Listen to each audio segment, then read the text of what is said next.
and welcome to Cisco.net YouTube channel. My name is Oleksii Borysenko, and in this stream we are going to discuss firewall automation using Security Cloud Control Firewall Managers, MCP server with Jake Friedman, software engineer at Cisco. Hi, Jake. Hey, thanks for having me. Super excited to talk about this. Yeah, would you please describe a bit what's the idea behind this MCP server, what's the main capabilities? Yeah, definitely. So SCC Firewall Manager has a very comprehensive public API that we offer to customers for automation. So this enables scripting, making dashboards out of your tenant data, and a lot of super useful tools for automation, whether you are a regular customer, whether you are a managed service provider or a partner, whatever it is. A lot of people have use cases for automating their security infrastructure with our public API. And the goal of this MCP server is to take the functionality we have in that public API and bring it over into the AI world and let LLMs communicate with your security cloud control tenant data and use that data to generate insights, analytics, reports, and bring your automation out of the deterministic scripted world and not bring it out, but supplement it with some more context-aware AI-based capabilities. Yeah, I have some project, and while you are sharing screen to show how it looks like, I will ask our audience, please leave your questions in the comments, and we will try to address them during the stream. Sounds good. Let me share my screen here.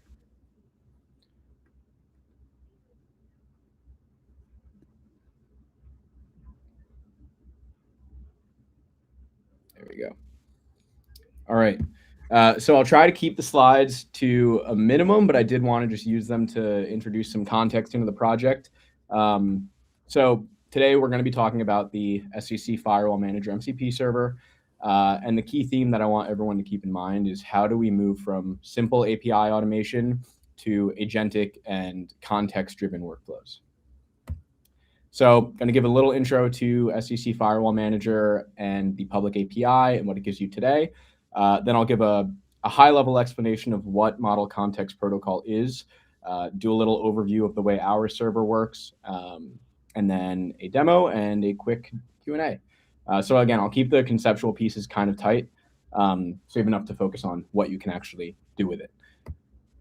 So to start with some context, Security Cloud Control is Cisco's cloud-native security management plane, and Firewall Manager is the part of SCC that I work on that focuses on firewall operations. And that's going to be the foundation that everything else in this talk applies to. So what SCC Firewall Manager does is it provides a unified policy management plane for you to deploy policies, define policies, manage your inventory, et cetera, et cetera. And the second point here is the part that I really want to focus on, which is that the SCC Firewall Manager is automation ready by design. So again, we have a comprehensive public API that a lot of customers and managed service providers use to automate some of their day-to-day flows. So now with MCP, we're going to talk about how you can supplement that. So the public API today, you can do all sorts of stuff programmatically. You can retrieve your firewall policies, access your device configurations, device status, end-of-life reports. You can query your change logs, audit logs, and integrate with whatever third-party tools you want.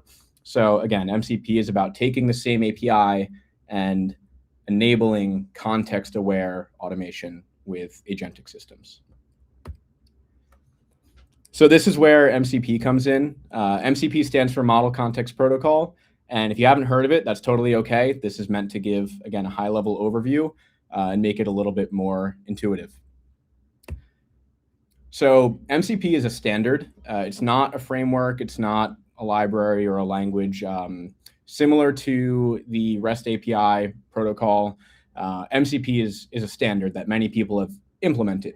And what the standard is for is connecting AI applications to external systems, meaning if you are building an AI agent, such as using LangChain or LangGraph or any other agent SDK, or you're interacting with ChatGPT or Claude Desktop or Gemini or any of those consumer LLMs. MCP provides a way for AI to discover tools, understand what actions are available to the model, execute those actions safely, and interact with things that a typical standard chatbot can't normally interact with. So for example, you could have an MCP server that lets you connect to the web search, and search things on the web. You can have an MCP server that lets you send messages to Slack or read messages from Slack. And so you could have an agent that ingests your daily Slack data and gives a summary of what happened. An MCP server might enable you to monitor your AWS infrastructure. All sorts of things that you can do. It's kind of like a USB-C protocol for agentic systems. So similar to how lots of big companies and services offer APIs, MCP servers expose functionality to AI systems. So a couple big benefits here when you use Model Context Protocol is that your AI experiences become portable. So you could have one server and many different types of MCP clients, whether you're using Postman or you're using Copilot or you're using LangChain or LangGraph. Anything that supports MCP client functionality can connect to an MCP server. Another plus here is that all of your agent actions are governed. So you're separating the agent's reasoning from its ability to act.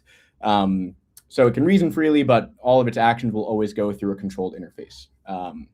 Whereas if you're implementing tools from scratch, you might miss a safeguard here and there. When you're using a trusted MCP server, the developers of that server usually are taking measures to make sure that no dangerous actions can be performed by an LLM. Lastly, you get pretty rapid feature expansion. So let's say, for example, we roll out a new API endpoint on our public API. If you're building an agent to automate some of your daily flows and you have hard-coded tools to make API calls, now when a new endpoint comes out, you might have to go and write up a new tool that interacts with that new endpoint. And for a product that's evolving rapidly, we don't want customers to have to keep up with that and maintain that on their side. So when a new feature comes out through the MCP server, it's immediately available to the client with no client-side changes necessary. So connecting the dots, putting all the pieces together, the SCC Firewall Manager MCP server is built on top of our public API. So it's not a replacement. It's meant to amplify the public API. So the MCP server is almost like a translation layer between an MCP client, whether, again, that's you manually going into Postman, ChatGPT, etc., or if it's part of an agentic system. It's a translation layer so that the AI can interact with the API. So the public API is still what's doing all the real work, whether it's fetching your policies, querying your logs, returning data. The MCP server just takes that and exposes it in a way that an AI agent can understand and reason about. So this enables you to develop workflows like give me a daily summary of my firewall environment or tell me what changed and what looks risky. So instead of traditional scripted API-based automation where you're saying run these steps, with an agentic flow, you can say, here's my goal, and I want you to figure out what tools matter, and I want you to pull the right context and get all the data you need, correlate data across different domains of the product, tell me what needs attention. So we're taking SCC Firewall Manager, which is currently programmable through the public API, and making it interpretable by an intelligent agent system. So I guess now would be a good time to go into a demo. While you are switching, we got the first, not question, but from Michael. Good morning from Vegas. Good morning, Michael. And I ask also our audience, leave your comments or questions, and we will try to address them. My question to you, Jake, is have you tested different models or syncing models with this MCP server, which perform better, which not? Yeah. I've used all the models that we have available as Cisco employees through Copilot. So I've tested out Claude Sonnet, I've tested out Gemini, I've tested out the GPT models. I found that my favorite is GPT 5.1 at the moment. It definitely spends more time thinking, but it is pretty good at picking out context, and it's good at staying task focused instead of I find that some models are a little bit too friendly, and so I think GPT 5.1 has been my favorite so far for just getting the job done. Yeah, got it. Thanks. Yep. So what I have open right now is, this is just an open source tool. It's called MCP Inspector. I'm running this locally, and it allows you to connect to an MCP server and see what it looks like. So I know I gave a lot of high level overview conceptually, but I want to drill into how this thing actually works and what it looks like. So I'm going to go ahead and connect to the MCP server right now. I'm using my Security Cloud Control API token, which if you're not familiar with, I can show you how to do that when I move over into Security Cloud Control. So I'm connected with my bearer token, and I'm just going to go ahead and connect here. So this is the server, and it doesn't look like much now, but I want to show you the tools that are available on it. So I'm going to go ahead and list tools here. And what you can see is all of these different tools, which if you've used the public API should look very familiar. These are mapped one-to-one to the operation IDs of all of our public API endpoints. So for example, get change logs. You can see here the schema. You can provide an optional limit, offset, time range, search text, or queue, which this is explained more in depth in our public API documentation, but that's a Lucene query for more advanced searching. You can see the output schema, which again should look very similar to the public API if you've used it. Everything is mapped one-to-one. And all of this here, the name, the description, the parameters, the output schema, all of this through MCP becomes visible to an LLM when you're connected to the server.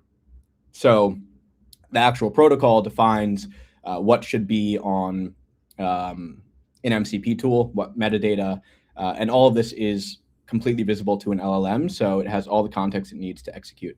So if I just go ahead in here and I just say, I don't know, I'm going to leave these null and just get my change logs with the default parameters. I run this tool. You'll see all of my change logs in my Security Cloud Control tenant coming in the same way they would in the public API. You can also, if you want to connect to an MCP server manually, use Postman. I don't know if I'll have to switch my screen over here. I think I probably will. Yeah. Let's see here. Yeah, so if you're using Postman, Postman also has a way to connect. If you go in, you create a new request. This is a typical HTTP request, but if you switch this over to MCP, go from Stadio into HTTP, since this is an HTTP server, it's not running locally. You enter the URL to connect, and you can provide a bearer token and connect through Postman as well. The interface looks very similar to the MCP inspector. But that's what's available on the server, and I want to actually show how you can use it in a chat-based system. So I'm going to go ahead and share. This window should come up here. All right, so what I have open right now is GitHub Copilot in VS Code. I had to do a little bit of a workaround since we don't have Claude Code or Claude Desktop or like ChatGPT Desktop. We're not supposed to be using those on our work computers. So I'm using Copilot here, but any AI LLM chat system, most of the modern ones have the ability to connect to an MCP server. So again, whether you're using Claude Desktop or Gemini or ChatGPT, all of them work the same way. What I've done is, I'm not going to show my file because it has my API token in there, but I've connected Copilot to the MCP server, which you can see in my tools here available to the chat agent. And you can see all the tools that we have available. I've pulled in a few that I'm going to be using for this demo. Helpful tip in general with MCP, the more tools you have, the more context bloat there is on the agent. So whether, again, you're using this personally in a chat setting or you're actually developing an agent to automate some of your daily flows, keep in mind that you're probably, if you don't need to use all the tools, you shouldn't. I've selected, again, select 15 that I'm going to be using for this demo. So just something to be aware of with any MCP server. You want to bring in tools that are specific to the flow you're working on so that the agent doesn't get overwhelmed with context bloat. So finally, can show how this works in an AI setting. I'm going to go ahead and say, please fetch me my devices and give me a quick summary. And I'm using GPT 5.1 here. You can use any model you'd like, see what works best for you, what has the best results. And while this is going, because you connect to the server with your Security Cloud Control API token, the actual agent doesn't need to know any of your credentials. I have the MCP server connected, but the agent doesn't have my API token. It just passes it. The MCP server connection passes that through to the public API. So you can see here, GPT wants to run the get devices tool. It's going to do a limit of 100, and we'll see what happens here.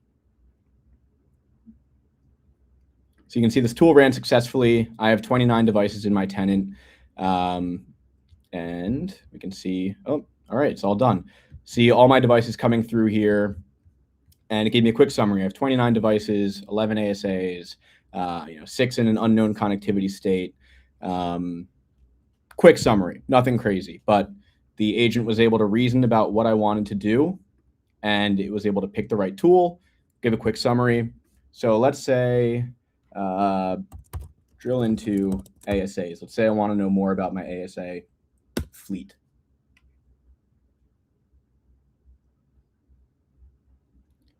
I've also found that GPT 5.1 is a big thinker. So again, depending on your flow, using the right model is everything. Some more lightweight models might be better at spending less time thinking and still getting the job done if it's not an incredibly complex task. If it is something more complex, you would probably want to use a model that spends some more time reasoning and thinking. But we're going to give this a second here to figure out what it wants to do. And you'll see it says use one reference. That is my Copilot instructions that I've set up. I didn't code an actual agent. I'm just using Copilot chat. But that's basically the system prompt that's getting used here. So let's see. Focus view of my ASA devices. I have 10. I have 6 out of compliance and unlicensed devices, 4 without any compliance status reported. So that's not very good. That might be something that I want to keep an eye on. There's also the ability beyond just, okay, get me my devices, drill into ASAs. We have on the server prompts that can be used that are pre-made and pre-curated. So something that we thought users might want to do a lot is get a snapshot of recent network changes. So we have a prompt on the server for summarizing change logs. So what I can do is, if I do slash here, I do a slash command in Copilot. I'm going to go summarize change logs, which is a prompt that exists on the server for anyone to use. You'll see it wants me to insert a value for time frame, which is optional. With this prompt specifically, if you leave it blank, it'll default to 1 week. I'm just going to say 1 hour. So you'll see it populated a prompt for me, told what tools you might want to use, how to query, just some good context for the agent to have instead of just get me my change logs. I've told it to include a short key risk section if there are any critical changes or anything crazy going on. So this is more of a little bit more advanced than just get me my devices, tell me about my ASAs. So you can see GPT thought for a minute here. It's going to want to get my change logs. Oh, something went wrong there. So let's see what happened. Yeah, so it tried to sort on an invalid parameter, and that's okay because that's how these things learn.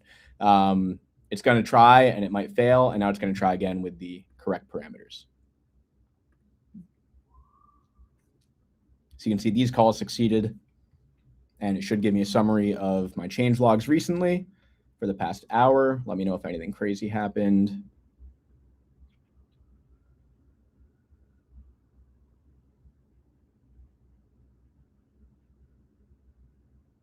And we'll give it a minute to think here.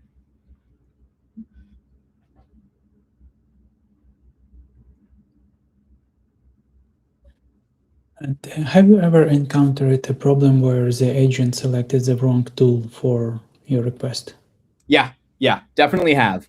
That's something that was a big concern while developing this, was how is this going to work if an agent picks the wrong tool? I found that the two biggest things here are selecting the right tools for your use case. So I've, again, only enabled tools right now that I'm going to be using for this demo.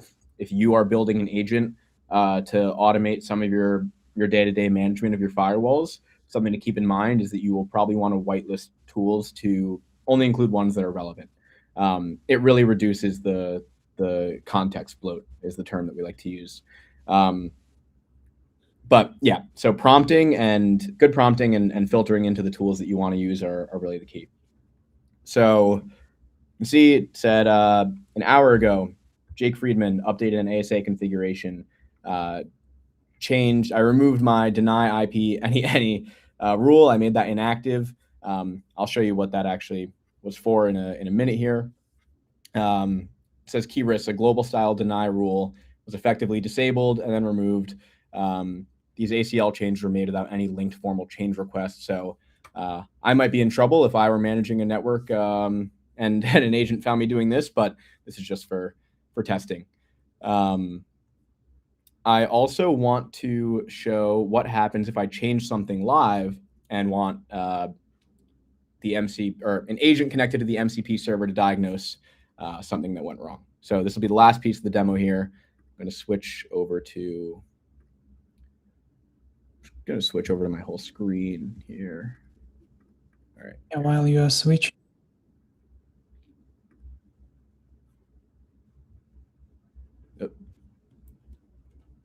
I lost your audio. Is that me on my end?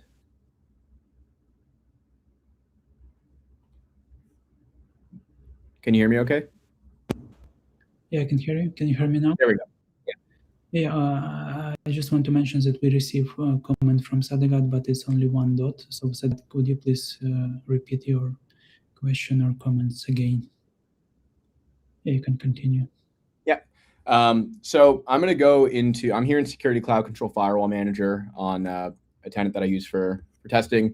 I'm going to go into my security devices, and I'm going to go into my ASAs. What I'm going to do is I'm going to go into this device here, and I'm going to go ahead and break it. I'm going to add a rule to block all traffic from this ASA. Just block everything. Now, of course, this wouldn't be something that you would normally want to do, but I want to show off what happens when, say, something goes wrong and I don't know how to fix it. So I'm going to tell the agent here, I have to switch this back over. I'm going to share my entire screen. I feel like that's probably easier than switching the tabs back and forth. Let's see. Is that coming through yet? There we go. All right. I'm going to say, I noticed network traffic is getting throttled. Is there anything glaring that changed in the past 15 minutes that could have broken something? Check my devices and change logs, please.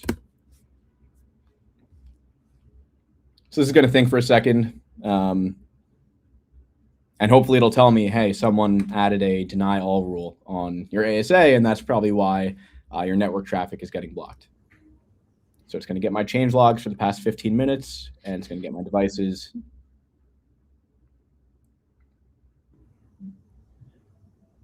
Yeah, we just got a question from Jim. What model are you using? It's GPT 5.1, Yeah. as Jake mentioned before. But again, all MCP servers is model agnostic, so Right. yeah, users can select any model that they prefer.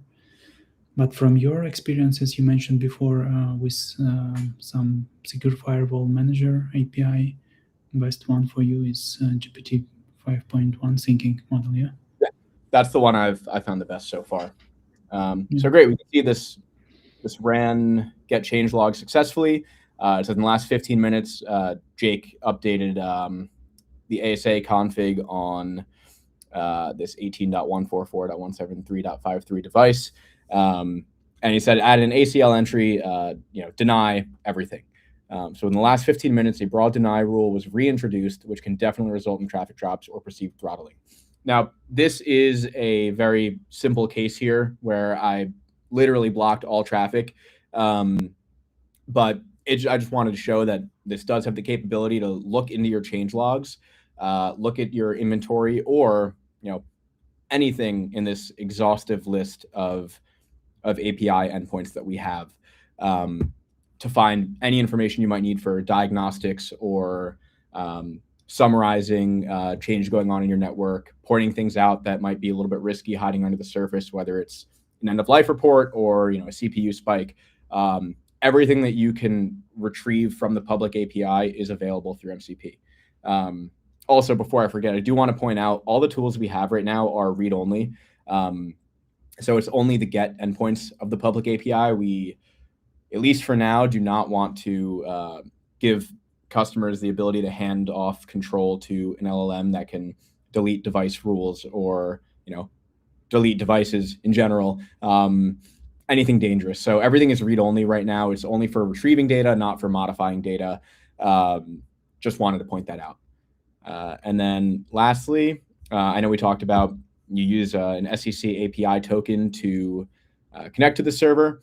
So the way you can generate one if you don't have one is go into administration from Security Cloud Control, go into user management, and then you can filter by API only users if you want to see the API users. But in general, you would go here and add a new API only user with the username, and you can give it read-only, admin, whatever permissions. Everything that the MCP server provides is read-only anyways, but once that user is there, you can go ahead and generate an API token, copy it, and use it to authenticate.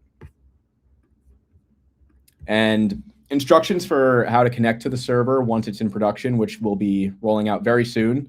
Once it's in production, we will have documentation on DevNet for how to connect, how to start using it, and available tools, prompts, schemas, all that good stuff will be up there on DevNet for users to access.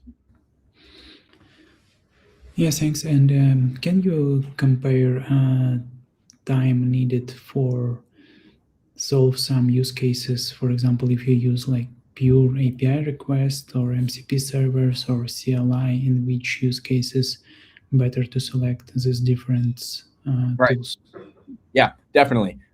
So if you're, for example, if you're a managed service provider and you want to run some bulk actions on a lot of your devices, the API would be a good use case for that, right? It's deterministic. You have data you want to manipulate, and you can write a script that will fire off requests across however many number of times you need it.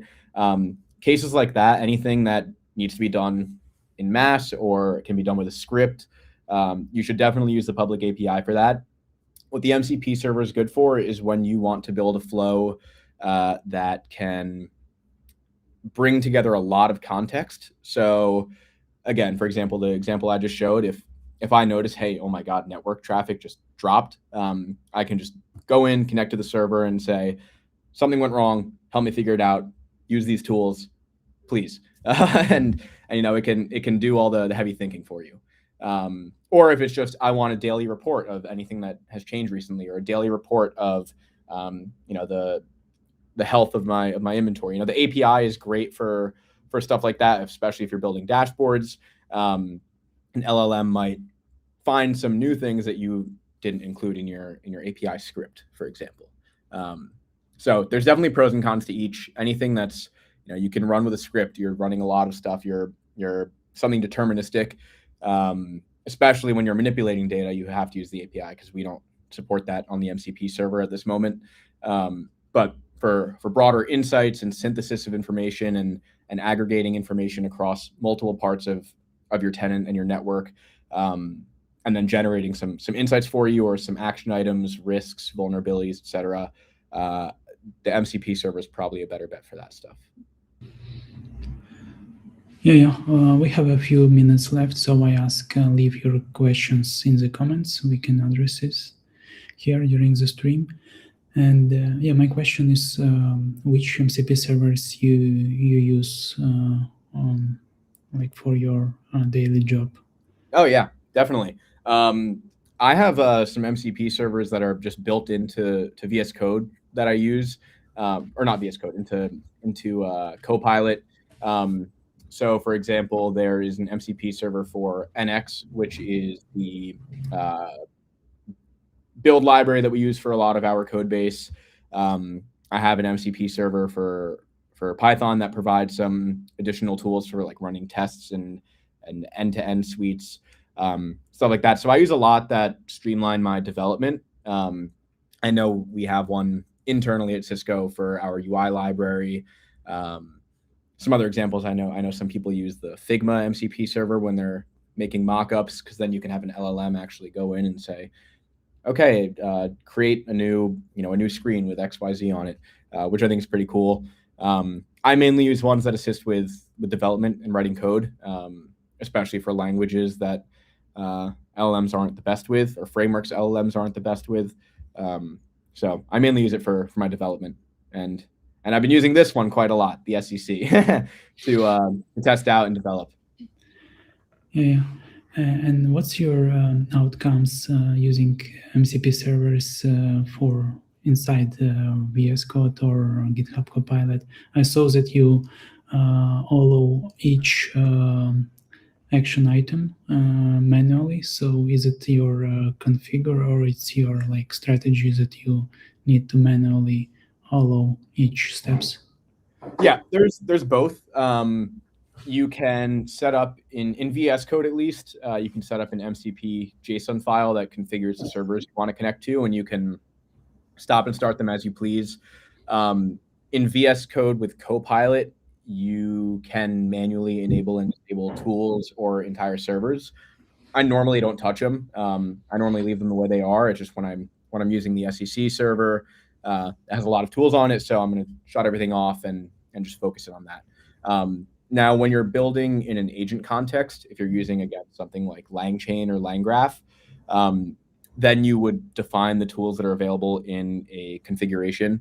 I know that like the LangGraph or the LangGraph MCP client services let you filter tools, which is definitely helpful.